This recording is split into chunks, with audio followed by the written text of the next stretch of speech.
ಈ ದೇವದೂತರ ಶಾಸ್ತ್ರದಲ್ಲಿ ಒಂದು ಭಾಗವನ್ನ ನಾನು ಆಯ್ಕೆ ಮಾಡಿಕೊಂಡೆ.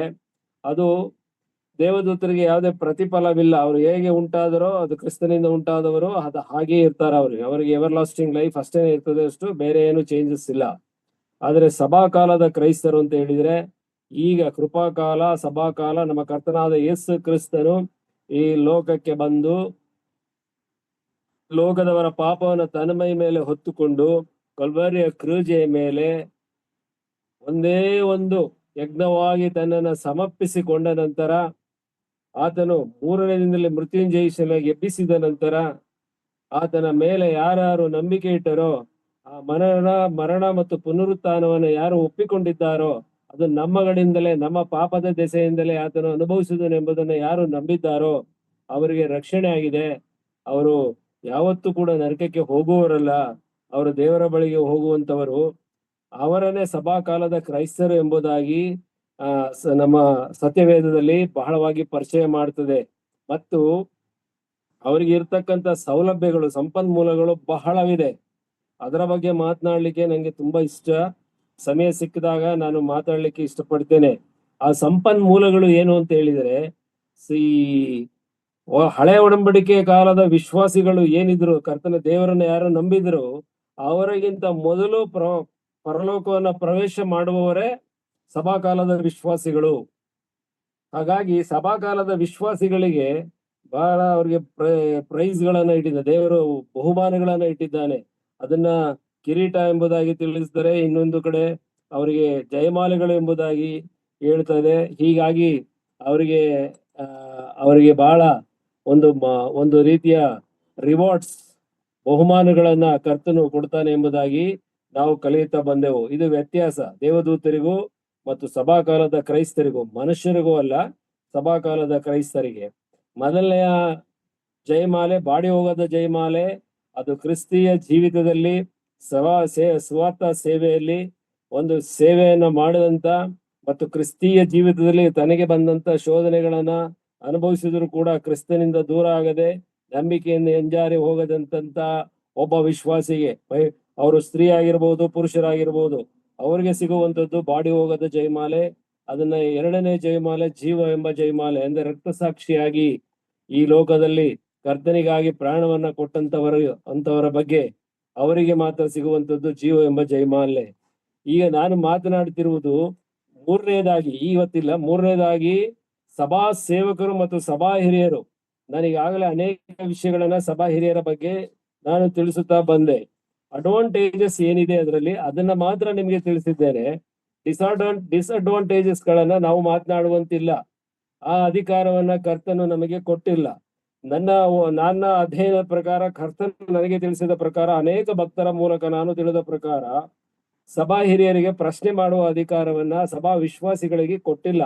ಆದ್ರೆ ನಾವು ಗುಪ್ತವಾಗಿ ಅವ್ರನ್ನ ಭೇಟಿ ಮಾಡಿ ನಮ್ಮ ಮನಸ್ಸಿನಲ್ಲಿ ಇರುವುದನ್ನ ಅವ್ರಿಗೆ ಹೇಳುವುದರಲ್ಲಿ ಯಾವ ತಪ್ಪು ಇಲ್ಲ. ಎರಡನೇದಾಗಿ, ಒಬ್ಬ ಸಭಾ ಹಿರಿಯನು ಒಂದು ಬಾರಿ ಆತನು ಸಭಾ ಹಿರಿಯನಾಗಿ ನೇಮಿಸಲ್ಪಟ್ಟ ನಂತರ ಆ ನೇಮಕಾತಿ ಮಾಡಿದವನು ಪವಿತ್ರಾತ್ಮನು, ಕರ್ತನಾದ ಯೇಸು ಕ್ರಿಸ್ತನು. ಈಗ ನಾವು ಹೇಳುವಾಗ ಇಲ್ಲಿ ಪವಿತ್ರಾತ್ಮನು ಅಂತ ಹೇಳಿದ ತಕ್ಷಣನೇ ಅದು ಅವನೊಬ್ಬನೇ ಅಲ್ಲ, ಅದರ ಜೊತೆಯಲ್ಲಿ ಕರ್ತನಾದ ಯೇಸು ಕ್ರಿಸ್ತನು ಕೂಡ ಇದ್ದಾನೆ. ಅದರ ಜೊತೆಯಲ್ಲಿ ತಂದೆಯಾದ ದೇವರೊಂದು ತ್ರಯೇಕತ್ವ ಉಳ್ಳ ದೇವರು ಅವರನ್ನ ಸಭಾ ಹಿರಿಯರಾಗಿ ನೇಮಿಸಿರುತ್ತಾನೆ. ಹಾಗಾಗಿ ಲೆಕ್ಕ ಒಪ್ಪಿಸುವವರಾದ್ದರಿಂದ ಅವರ ಬಗ್ಗೆ ನಾವು ಮಾತನಾಡುವ ಅವಶ್ಯಕತೆ ಇಲ್ಲ. ಆದರೆ ಅವರ ಕಾರ್ಯವಿಧಾನಗಳ ಬಗ್ಗೆ, ಅವ್ರಿಗಿರ್ತಕ್ಕಂಥ ಜವಾಬ್ದಾರಿಯ ಬಗ್ಗೆ, ಅವರ ಮನಸ್ಸಿನ ನೋವಿನ ಬಗ್ಗೆ ಮತ್ತು ಸಭೆಯನ್ನ ಯಾವುದೇ ಕಳವಳಕ್ಕೂ ಒಳಗಾಗದಂತೆ, ಸುಳ್ಳು ಬೋಧಕರ ಪಾಲಿಗೆ ಹೋಗದಂತೆ ಸಂರಕ್ಷಿಸುವ ಬಗ್ಗೆ ಬಹಳ ದೊಡ್ಡ ಜವಾಬ್ದಾರಿ ಅವ್ರಿಗಿದೆ. ಆ ಜವಾಬ್ದಾರಿಯನ್ನ ಸಮರ್ಪಕವಾಗಿ ವಾಕ್ಯದ ಪ್ರಕಾರ ನಿರ್ವಹಿಸಿದ ಸಭಾ ಹಿರಿಯರಿಗೆ ಕೊಡುವಂಥದ್ದು ಅದು ದೇವರ ಪ್ರಭಾವ ಎಂಬ ಜಯಮಾಲೆ ಎಂಬುದಾಗಿ ನಾನು ನಿಮಗೆ ತಿಳಿಸುತ್ತಾ ಬಂದಿದ್ದೇನೆ. ಅದನ್ನ ಅಷ್ಟಕ್ಕೆ ನಾನು ನಿಲ್ಲಿಸಲು ಇಚ್ಛೆಯುಳ್ಳವನಾಗಿದ್ದೇನೆ. ಇವತ್ತಿನ ದಿನ ಅದು ನಾಲ್ಕನೆಯ ಜಯಮಾಲೆ, ಅದು ನೀತಿಯ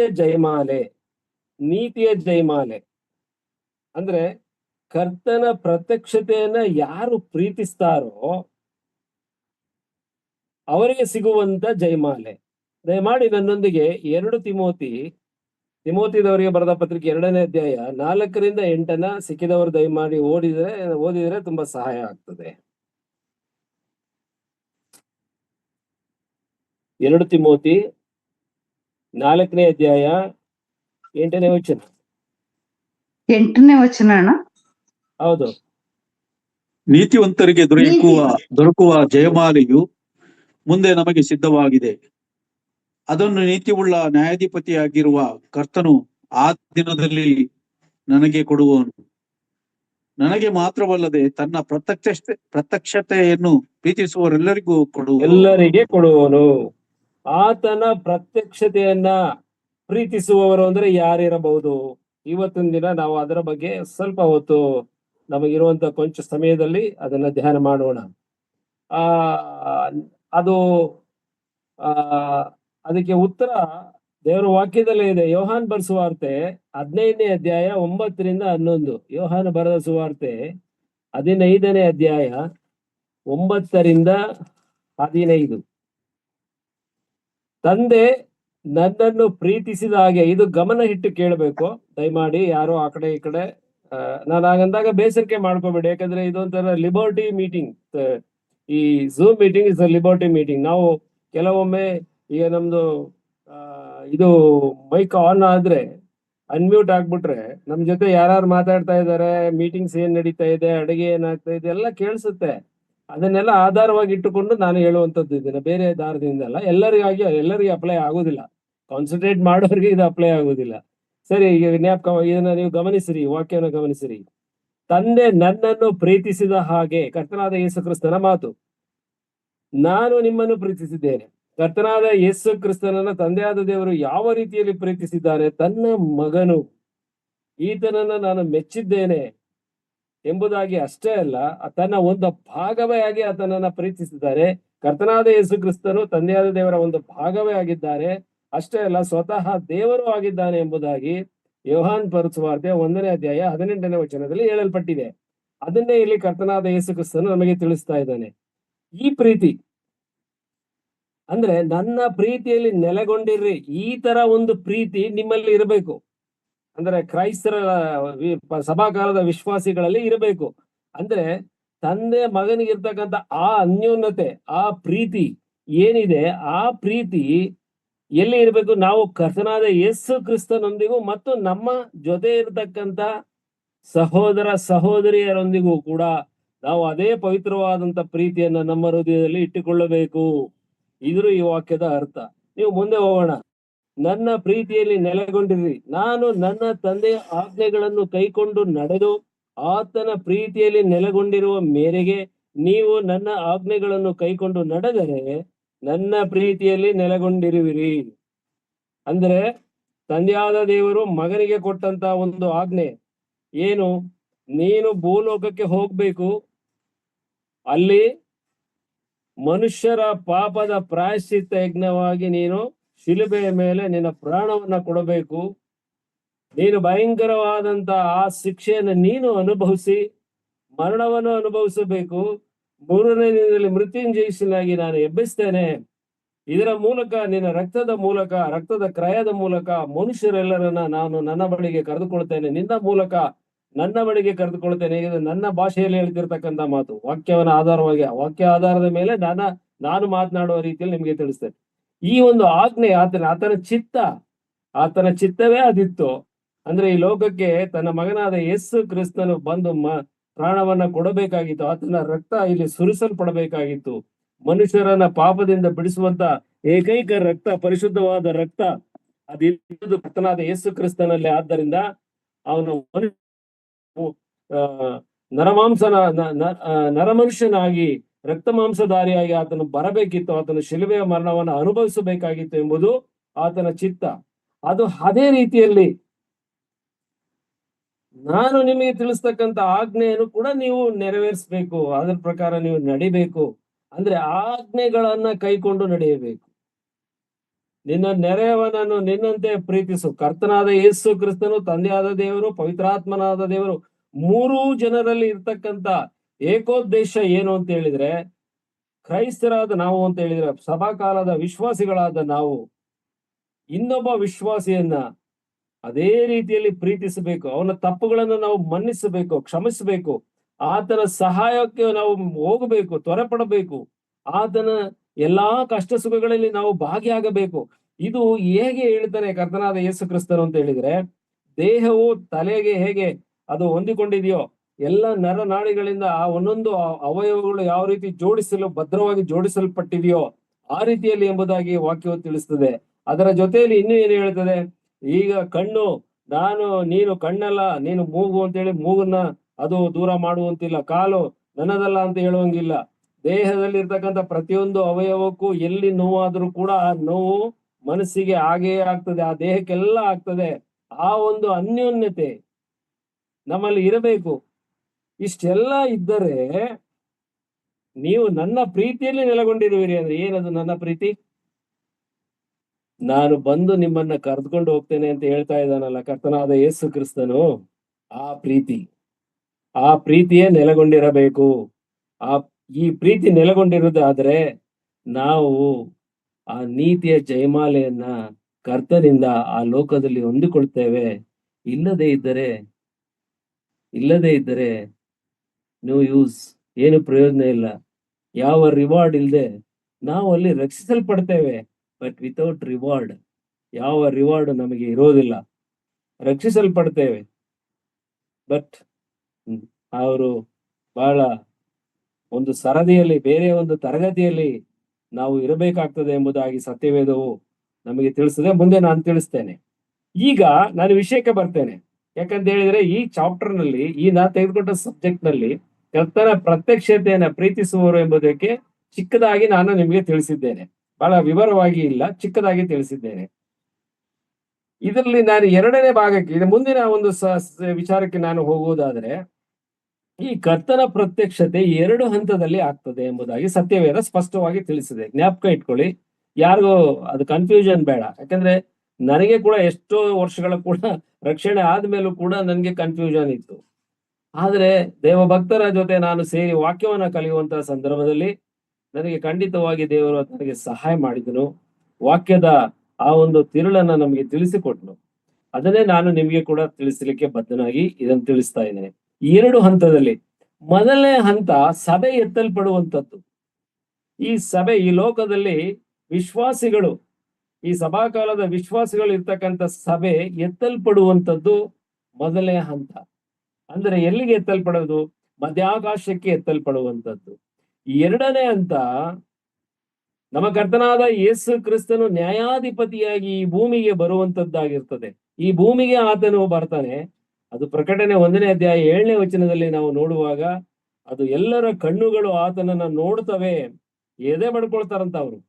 ಅಯ್ಯೋ ದೇವರೇ, ನಿನ್ನ ನೋಡ್ಬಿಟ್ಟು ನಿನ್ನನ್ನು ನಾವು ತಿರಸ್ಕರಿಸಿದೆವು ಎಂಬುದಾಗಿ ಬಹಳ ರೋದನ ಮಾಡುವಂತ ಒಂದು ಸಂದರ್ಭ ಅದು ಕರ್ತನಾದ ಯೇಸು ಕ್ರಿಸ್ತನ ಈ ಲೋಕಕ್ಕೆ ಬರುವಂತದ್ದು. ಅದು ತನ್ನ ಮೊದಲ ಗಿತ್ತಿಯೊಂದಿಗೆ ಆತನು ಇಲ್ಲಿ ಬರುವಂತದ್ದು. ಹೇಗೆ ಅಂತ ಹೇಳಿದ್ರೆ, ಈ ಮೊದಲನೇ ಹಂತದಲ್ಲಿ ಎತ್ತಲ್ಪಟ್ಟಂತಹ ಸಭಾ ವಿಶ್ವಾಸಿಗಳು ಮಹಿಮಾ ಶರೀರ ಉಳ್ಳವರಾಗಿ ಆ ರಕ್ಷಣೆಯ ವಸ್ತ್ರ, ಶುದ್ಧವಾದ ವಸ್ತ್ರವನ್ನ, ಬಿಳಿ ವಸ್ತ್ರವನ್ನ ಧರಿಸಿಕೊಂಡು, ಕಿರೀಟಗಳನ್ನ ಹಾಕಿಕೊಂಡು, ಅವರು ಪರಲೋಕದಲ್ಲಿ ಕೊಡಲ್ಪಟ್ಟಂತಹ ಕುದುರೆಗಳ ಮೇಲೆ ಕರ್ತನಾದ ಯೇಸು ಕ್ರಿಸ್ತನ ಹಿಂದೆ ಪರಲೋಕದಿಂದ ಮೇಘರೂಢನಾಗಿ ಇಲ್ಲಿಗೆ ಇಳಿದು ಬರುವಂತಹ ಒಂದು ಸಂದರ್ಭ. ಅದು 2ನೇ ಹಂತ. 2ನೇ ಹಂತವಾಗಿ ನ್ಯಾಯಾಧಿಪತಿಯಾಗಿ ಬರುವಂತದ್ದು. ಆ ಸಮಯದಲ್ಲಿ ನಾವು ಇರುವುದಿಲ್ಲ ಎಂಬುದಾಗಿ ಪ್ರಕಟಣಾ ಗ್ರಂಥ ಸ್ಪಷ್ಟವಾಗಿ ತಿಳಿಸ್ತದೆ. ನಾವೆಲ್ಲರೂ ಆತನೊಂದಿಗೆ ಇರ್ತೇವೆ.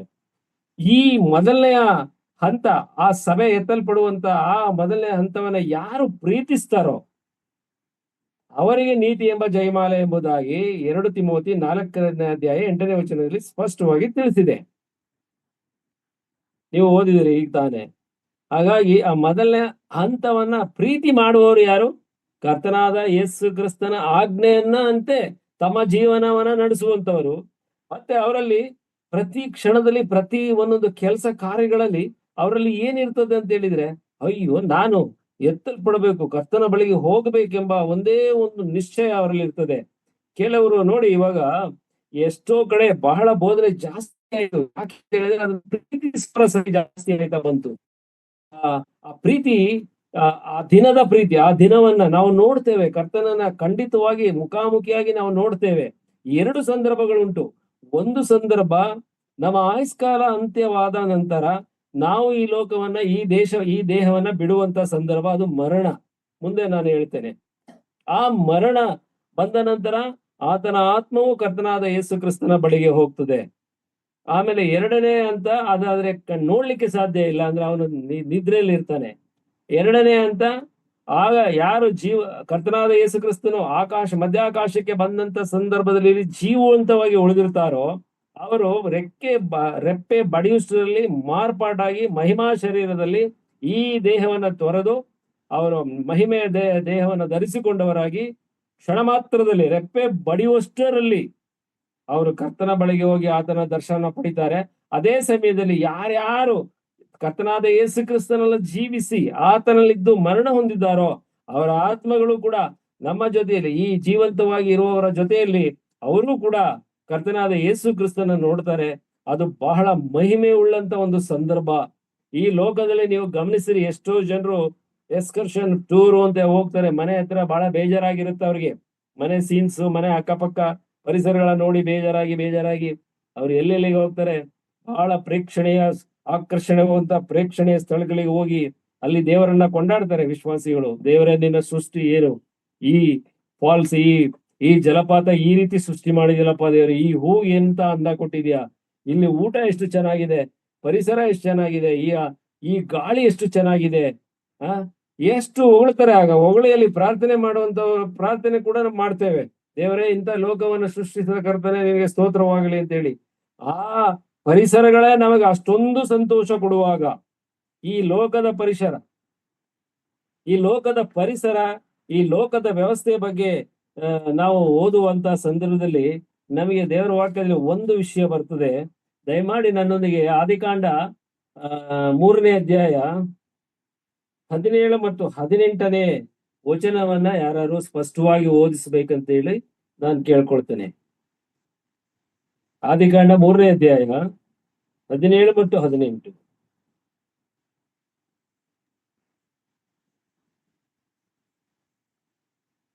ಮತ್ತು ಪುರುಷನಿಗೆ ತಿನ್ನಬಾರದೆಂದು ನಾನು ನಿಮಗೆ ಆಜ್ಞಾಪಿಸಿದ ಮರದ ಫಲವನ್ನು ನೀನು ಹೆಂಡತಿಯ ಮಾತು ಕೇಳಿ ತಿಂದ ಕಾರಣ ನಿನ್ನ ನಿಮಿತ್ತ ಭೂಮಿಗೆ ಶಾಪ ಬಂತು. ನಿನ್ನ ಜೀವಮಾನವೆಲ್ಲ ದುಡಿದು ಭೂಮಿಯ ಹುಟ್ಟುಳಿಯನ್ನು ತಿನ್ನಬೇಕು. ಆ ಭೂಮಿಯಲ್ಲಿ ಮುಳ್ಳ ಗಿಡಗಳು ಕಳೆಗಳು ಬಹಳವಾಗಿ ಹುಟ್ಟುವು. ಫಲದ ಬೆಳೆಯನ್ನು ಅನುಭವಿಸುವಿ. ನೀನು ತಿರುಗಿ ಮಣ್ಣಿಗೆ ಸೇರುವ ತನಕ ಬೆವರುತ್ತಾ ಬೇಕಾದ ಆಹಾರವನ್ನು ಸಂಪಾದಿಸಬೇಕು. ನೀನು ಮಣ್ಣಿನಿಂದ ತೆಗೆಯಲ್ಪಟ್ಟನವೋ, ನೀನು ಮಣ್ಣಿಗೆ ಪುನಃ ಮಣ್ಣಿಗೆ ಸೇರತಕ್ಕವನಾಗಿದ್ದಿ. Thank you brother, thank you so much. ನೋಡಿ, ಈ ವಾಕ್ಯದ ಪ್ರಕಾರ ಇಲ್ಲಿ ಗಮನಿಸ್ರಿ ನೀವು, 17ನೇ ವಚನದಲ್ಲಿ ನಿನ್ನ ನಿಮಿತ್ತ ಭೂಮಿಗೆ ಶಾಪ ಬಂತು. ಮತ್ತೆ 18ನೇ ವಚನ ಭಾಗದಲ್ಲಿ ಪ್ರಾರಂಭದಲ್ಲಿ ಈ ಭೂಮಿಯಲ್ಲಿ ಮುಳ್ಳುಗಿಡಗಳು ಕಳೆಗಳು ಬಹಳವಾಗಿ ಹುಟ್ಟುವು. ಅಂದ್ರೆ ಈಗ ನಾವು ಈ ಲೋಕದ ಪರಿಸರಗಳನ್ನ, ಪರ್ವತಗಳನ್ನ, ಈ ಅದ್ಭುತವಾದಂತ ಸ್ಥಳಗಳನ್ನ ನಾವು ನೋಡುವಂತ ಸಂದರ್ಭದಲ್ಲಿ ಎಷ್ಟು ಸಂತೋಷ ಪಡ್ತೇವೆ. ನಾವೇ ಧನ್ಯರಪ್ಪ, ಇಂಥ ಒಂದು ಸ್ಥಳವನ್ನು ನೋಡುವ ಹಾಗೆ ಕರ್ತನು ನಮಗೆ ಅನುಗ್ರಹಿಸಿದನು. ಎಷ್ಟು ಚೆನ್ನಾಗಿದೆ. ಇಲ್ಲಿ ಹಣ್ಣುಗಳನ್ನು ನೋಡುವಾಗ ಬಹಳ ಆಸೆ ಆಗ್ತದೆ ನಮ್ಗೆ. ಹಣ್ಣುಗಳು, ತರಕಾರಿಗಳು, ಮತ್ತೆ ನಮ್ಮ ಊಟದ ಶೈಲಿಗಳು, ಮತ್ತೆ ಅಲ್ಲಿರುವ ವಾತಾವರಣ, ಆ ಒಂದು ಟೆಂಪರೇಚರ್, ಅಲ್ಲಿ ಚಳಿ ಮಳೆ ಗಾಳಿ ಎಲ್ಲ ಎಷ್ಟು ಮಿತಿಯಾಗಿರ್ತದೆ. ಇಂತಹ ಒಂದು ಇದನ್ನ ನಾವು ಎಂಜಾಯ್ ಮಾಡ್ತೇವೆ, ಅದರಲ್ಲಿ ಸಂತೋಷ ಪಡ್ತೇವೆ. ಆದ್ರೆ ನಾವಿರುವ ಭೂಮಿಗೆ ಏನು ಬಂದಿದೆಯಂತೆ? ದಯಮಾಡಿ ಯಾರು ಅನ್ಮ್ಯೂಟ್ ಮಾಡಿ ಅದಕ್ಕೆ ಆನ್ಸರ್ ಮಾಡಿ. ಈ ಭೂಮಿಗೆ ಏನು ಬಂತಂತೆ? ಶಾಪ. ಮ್ಯೂಟ್ ಮಾಡಿ. ನೋಡಿ, ಆ ಶಾಪ ಬಂದಿರುವಂತ ಸ್ಥಳ ಇಷ್ಟು ಚೆನ್ನಾಗಿ ನಮ್ಗೆ ಇದೆ ಅಂತಂದ್ರೆ, ದೇವರ ಪ್ರಸನ್ನತೆ ಇರುವ ಸ್ಥಳ ಇದಕ್ಕಿಂತ ಎಷ್ಟು ಚೆನ್ನಾಗಿರ್ಬೋದು. ನಾನು ಎಸ್ಟಿಮೇಟ್ ಮಾಡೋಕ್ಕೂ ಆಗಲ್ಲ, ಅದನ್ನ ನಾನು ಬೋಧಿಸ್ಲಿಕ್ಕೂ ನನಗೆ ಜ್ಞಾನ ಇಲ್ಲ, ಅದರ ಅನುಭವವೇ ಇಲ್ಲ ನನಗೆ. ಆದರೂ ಪೌಲನ ಪ್ರಕಾರ ನಾವು ಕಾಣದವುಗಳನ್ನ ನಾವು ನೆನೆಸಿಕೊಳ್ತಾ ಇದ್ದೇವೆ, ಕಾಣದಂತ ಮಹಿಮೆಯನ್ನ ನಾವು ನೆನೆಸಿಕೊಳ್ತಾ ಇದ್ದೇವೆ. ಹಾಗಾಗಿ ಈ ಲೋಕದಲ್ಲೇ ಇಷ್ಟು ಸುಖ, ಇಷ್ಟು ಸಂತೋಷ, ಇಷ್ಟು ಸಮಾಧಾನ ನಮ್ಗೆ ಈ ಲೋಕದಲ್ಲಿ ಸಿಗುವುದಾದರೆ, ಈ ಶಾಪಗ್ರಸ್ತ ಭೂಮಿಯಲ್ಲಿ ಇಲ್ಲಿ ಮುಳ್ಳು ಗಿಡಗಳೆಲ್ಲ, ಕಳೆಗಳೆಲ್ಲ ಹುಟ್ಟಿ ಹಾಳಾಗ್ತಿರ್ತಕ್ಕಂತ ಭೂಮಿ, ಈ ಲೋಕದಲ್ಲಿ ನಾವು ಎಲ್ಲಿ ಕೈ ಹಾಕಿದ್ರು ಕೈ ಸುಟ್ಟುಕೊಳ್ಳುವ. ನೀವು ಈ ದಿವಸ 1 ಎಕರೆ ಜಮೀನಲ್ಲಿ 4 ಕ್ವಿಂಟಾಲ್ ಭತ್ತ ಬೆಳಿಬೇಕು ಅಂತ ಹೇಳಿ ನೀವು ಪರಿಶ್ರಮವನ್ನು ಪಟ್ಟರೆ ನಿಮಗೆ ಸಿಕ್ಕುವುದು 2 ಕ್ವಿಂಟಾಲ್ 3 ಕ್ವಿಂಟಾಲ್, ಇನ್ನೊಂದು ಕ್ವಿಂಟಾಲ್ ಇಲ್ಲಿ ಕಳೆಗಳಿಗೆ, ಮುಳ್ಳು ಗಿಡಕ್ಕೆ, ಇಲ್ಲ ಯಾವ್ದಾರು ಪ್ರಾಣಿಗಳಿಗೆ ಆಹಾರವಾಗಿ ಹೋಗ್ತದೆ.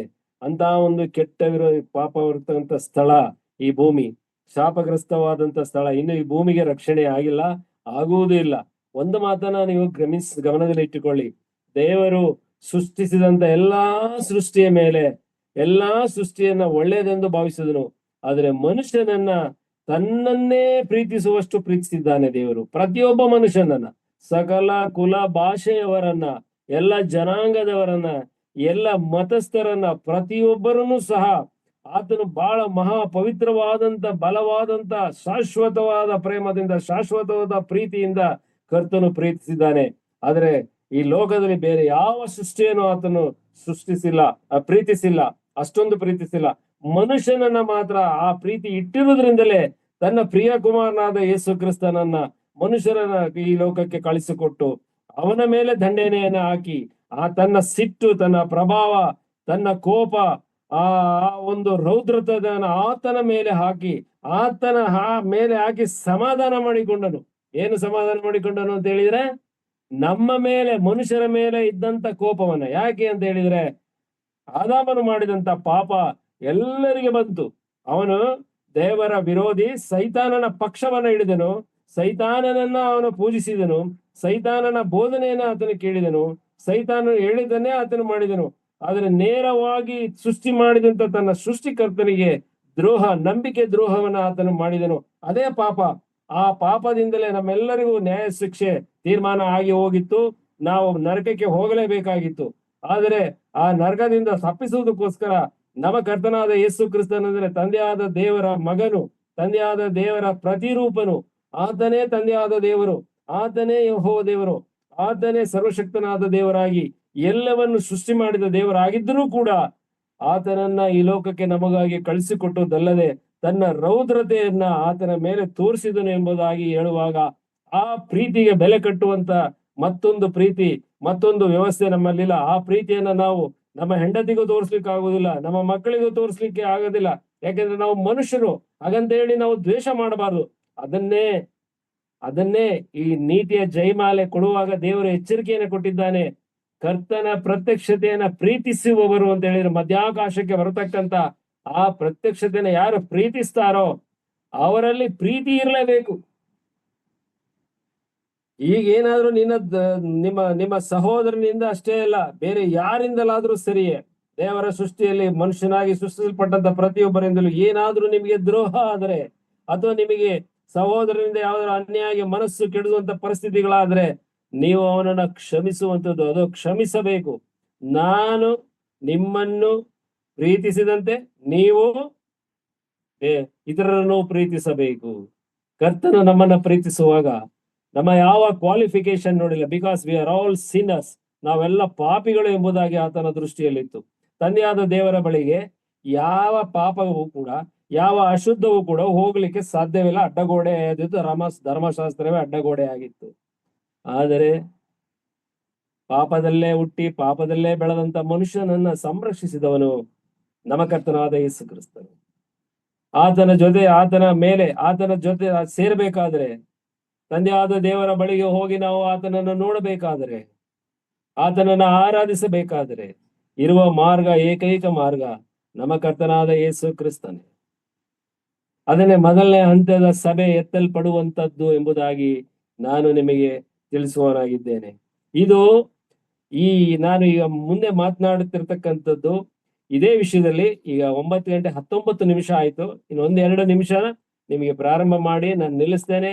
ದೇವರ ಚಿತ್ತವಾದ್ರೆ ಬರುವ ಮಂಗಳವಾರ ನಾನು ಖಂಡಿತವಾಗಿ, ದೇವರ ಕರ್ತನು ನನಗೆ ಆರೋಗ್ಯ ಆಯುಷ್ಯನ್ನ ಕೊಟ್ಟಿಟ್ರೆ, ನಾನು ಖಂಡಿತವಾಗಿ ನಿಮ್ ಜೊತೆ ಈ ವಾಕ್ಯಗಳನ್ನ ಹಂಚಿಕೊಳ್ತೇನೆ. ಈ ಹಂತದ ಸಭೆ ಎತ್ತಲ್ಪಡುವಂತದ್ದು ಅಂತ ಹೇಳಿದರೆ, ಅಂದ್ರೆ ಮಧ್ಯಾಕಾಶಕ್ಕೆ ಸಭೆ ಎತ್ತಲ್ಪಡುವಂತದ್ದು ಎಂದಿದ್ರೆ ಇದು ಹೇಗೆ ಅಂದ್ರೆ ಇದನ್ನ ನಾವು ವಿಭಾಗ ಮಾಡಿಕೊಳ್ಳೋಣ, ಅರ್ಥ ಮಾಡಿಕೊಳ್ಳೋದಕ್ಕೋಸ್ಕರ ಕೆಲವು ವಿಷಯಗಳನ್ನ ನಾವು ವಿಭಾಗ ಮಾಡಿಕೊಳ್ತಾ ಹೋಗೋಣ. ನನ್ನೊಂದಿಗೆ ಯೋಹಾನ್ ಬರೆಸುವಾರ್ತೆ 14ನೇ ಅಧ್ಯಾಯ 3ನೇ ವಚನವನ್ನ ದಯಮಾಡಿ ತೆಗಿರಿ. ಇದು ಈ ಎತ್ತಲ್ಪಡುವಿಕೆ ಏನಿದೆ ಅದು ಕರ್ತನಾದ ಯೇಸು ಕ್ರಿಸ್ತನು ನಮಗೆ ಮಾಡಿದಂತ ವಾಗ್ದಾನ, ಆತನ ನಂಬಿದ ಮಕ್ಕಳಿಗೆ ಮಾಡಿದ ವಾಗ್ದಾನ. ಅದು ಪ್ರಾಮಿಸ್ ಮಾಡಿದಾನೆ ಏನಂತ, ನಿಮ್ಮ ಹೃದಯವು ಕಳವಳಗೊಳ್ಳದೆ ಇರಲಿ. ಯೋಹಾನ 14:3. ನಿಮ್ಮ ಹೃದಯವು ಕಳವಳಗೊಳ್ಳದೆ ಇರಲಿ, ದೇವರನ್ನೂ ನಂಬಿರಿ, ನನ್ನನ್ನು ನಂಬಿರಿ.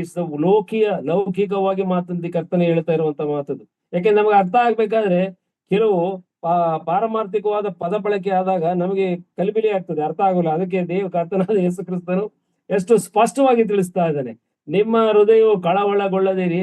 ನಾವು ಬರ್ತದೋ ಇಲ್ವೋ, ನಾವು ಸತ್ರೆ ನರಕಕ್ಕೆ ಹೋಗ್ತೀವೋ ಸ್ವರ್ಗಕ್ಕೆ ಹೋಗ್ತೀವೋ, ನಾವು ರಕ್ಷಿಸಲ್ಪಟ್ಟಿದ್ದೇವೋ ಇಲ್ವೋ, ಆ ತುತ್ತೂರಿ ಧ್ವನಿ ನಮಗೆ ಕೇಳಿಸ್ತದೋ ಇಲ್ವೋ, ಮಧ್ಯಾಕಾಶಕ್ಕೆ ನಾವು ಎತ್ತಲ್ಪಡ್ತೇವೋ ಇಲ್ವೋ, ಇದು ಅಪನಂಬಿಕೆ. ಇದೇ ಕಳವಳಗೊಳ್ಳದೇ ಇರುವುದು.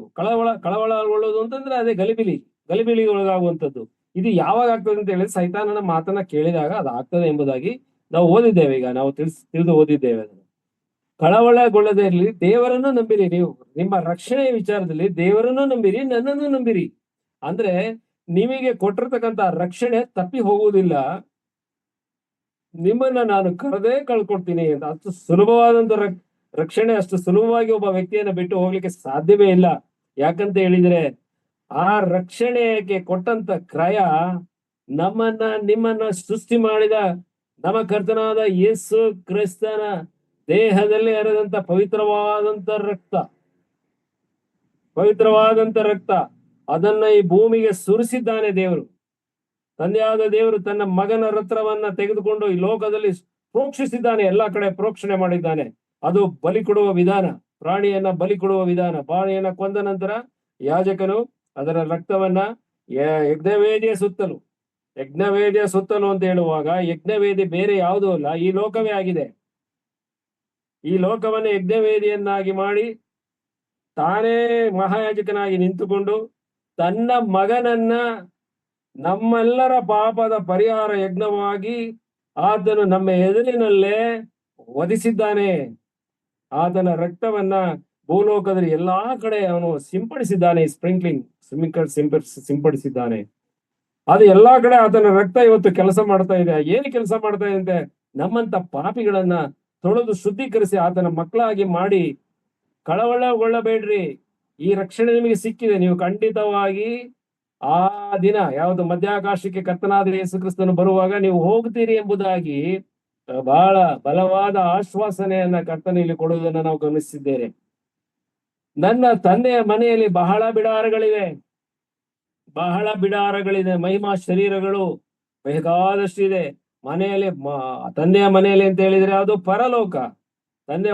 ತಂದೆಯಾದ ದೇವರು ವಾಸ ಮಾಡ್ತಿರ್ತಕ್ಕಂಥದ್ದು ಪರಲೋಕದಲ್ಲಿ ಬಹಳ ಬಿಡಾರಗಳಿದೆ. ಇಲ್ಲದಿದ್ದರೆ ನಿಮಗೆ ಹೇಳ್ತಿದ್ದೆನು, ಅಲ್ಲಿಲ್ದೇ ಇದ್ರೆ ನಿಮಗೆ ಹೇಳ್ಬಿಡ್ತಾ ಇದ್ದೆ ಇವಾಗ್ಲೇ, ನಮಗ್ ಹೋಗ್ರಪ್ಪ, ನಿಮ್ದು ದಾರಿ ನೀವು ನೋಡ್ಕೊಳ್ಳಿ ಅಂತ. ಲೋಕಾರೂಢಿಯಾಗಿ ಮಾತನಾಡಿರುವಂತದ್ದು ಗಮನಿಸ್ಬೇಕು ನೀವು.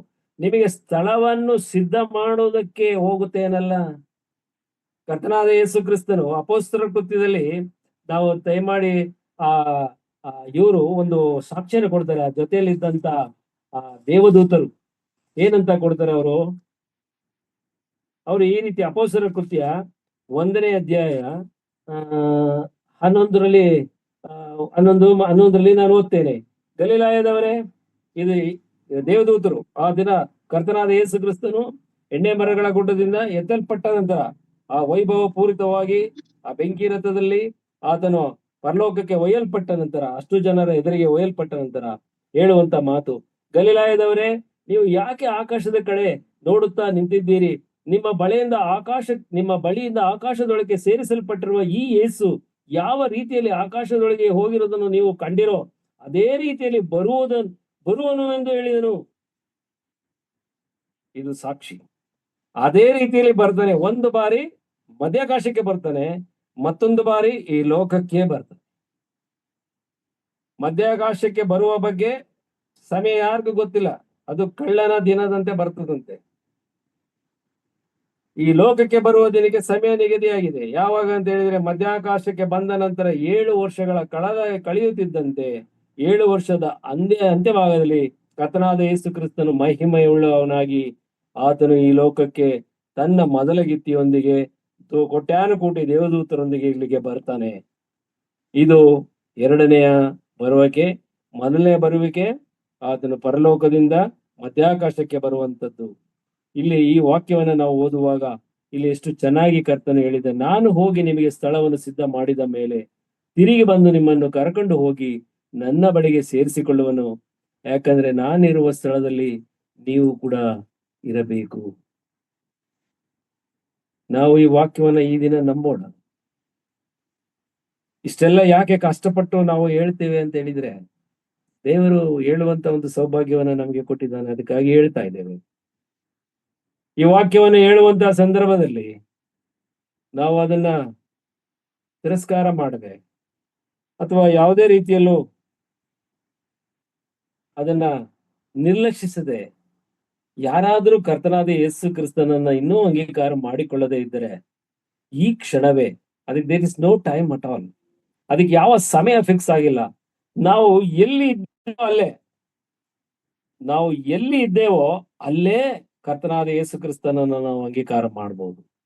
ಅಂಗೀಕಾರ ಮಾಡಿದರೆ, ನಮ್ಮ ಪಾಪದಾರಿಕೆ ಮಾಡಿಕೊಂಡು ಆತನ ಮುಂದೆ ಬರುವುದಾದರೆ, ಈ ಮೊದಲನೆಯ ಬರುವಿಕೆಯಲ್ಲಿ ಕರ್ತನ ಬಳಿಗೆ ಎತ್ತಲ್ಪಡುವುದರಲ್ಲಿ ಯಾವ ಸಂಶಯವೂ ಇಲ್ಲ. ಕರ್ತನಿಗೆ ಸ್ತೋತ್ರವಾಗಲಿ. ನಾನು ಮುಂದಿನ ಭಾಗವನ್ನ ದೇವರ ಚಿತ್ತವಾದರೆ ನಾನು ಹೇಳಿದ ಪ್ರಕಾರ ಮುಂದಿನ ದಿನಗಳಲ್ಲಿ ನಾನು ತಿಳಿಸ್ತೇನೆ. Thank you very much.